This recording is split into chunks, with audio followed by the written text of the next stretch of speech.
Buongiorno, anzi buon pomeriggio a questo punto. Oggi giornata pessima dal punto di vista meteo. Non ha smesso un attimo di piovere, un muro d'acqua dall'inizio alla fine.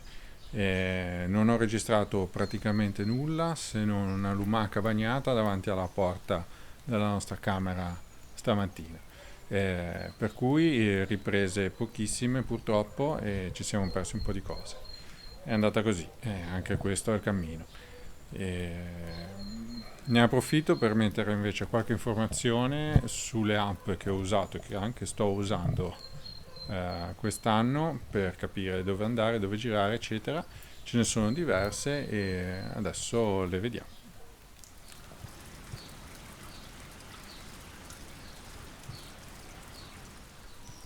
Allora, la prima che ho guardato, ho provato a vedere, si chiama Cammino Pilgrim. Ehm, Tutte e tre, se riesco vi metto qualche schermata. Ehm, Essenzialmente è una lista di tappe con la mappa.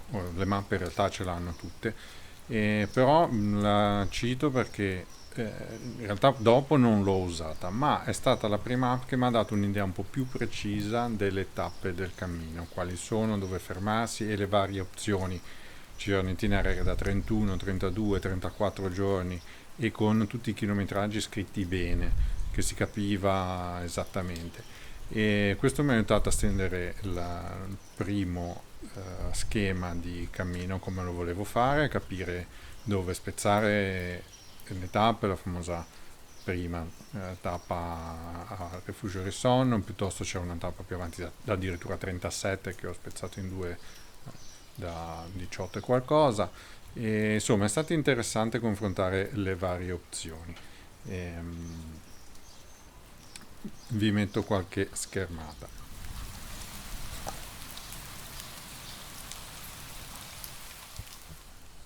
Un'altra app che ho scoperto durante il cammino si chiama Gronze, fa riferimento al sito gronze.com e anche questa dà una indicazione su diversi percorsi e per ogni tappa indica la lunghezza, l'altimetria, la difficoltà e anche il grado di piacevolezza, diciamo così, oltre a indicare i punti di sosta, i punti di ristoro, gli alberghi e quant'altro.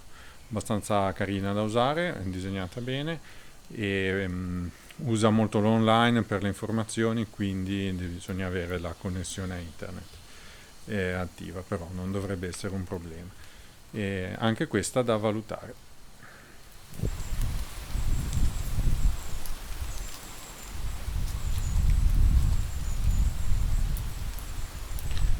Ok, è calata leggermente la pioggia, anche se comunque viene ancora. E l'ultima invece che vi volevo dire, che è quella che ho usato e che sto usando, è l'app Buen Camino.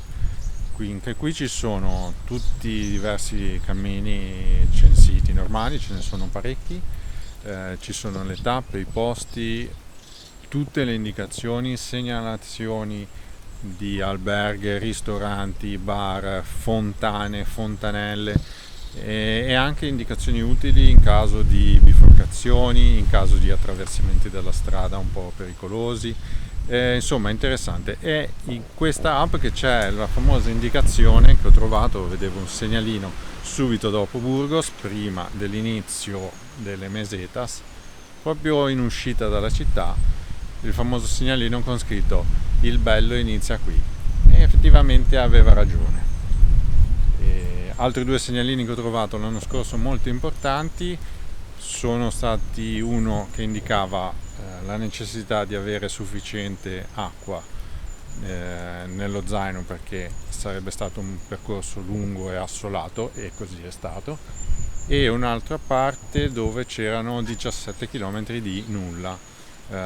Nulla nel senso niente, non il deserto, ma nessun paese e nessun punto di ristoro. Ora in realtà poi un food truck l'ho trovato, perché ovviamente figuriamoci.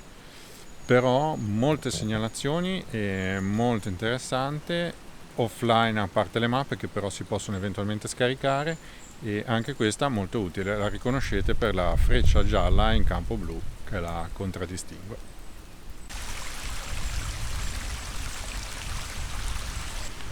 Ok, da questa località, che sarebbe anche amena se non fossimo sott'acqua, direi che oggi è tutto. Purtroppo non sono riuscito a fare tutti i video che avrei voluto, ma eravamo veramente sott'acqua. E comunque, parlando con un signore qua del posto, mi ha detto se mettessero una porta alla Galizia la Spagna morirebbe di sete, e mi sa che aveva ragione.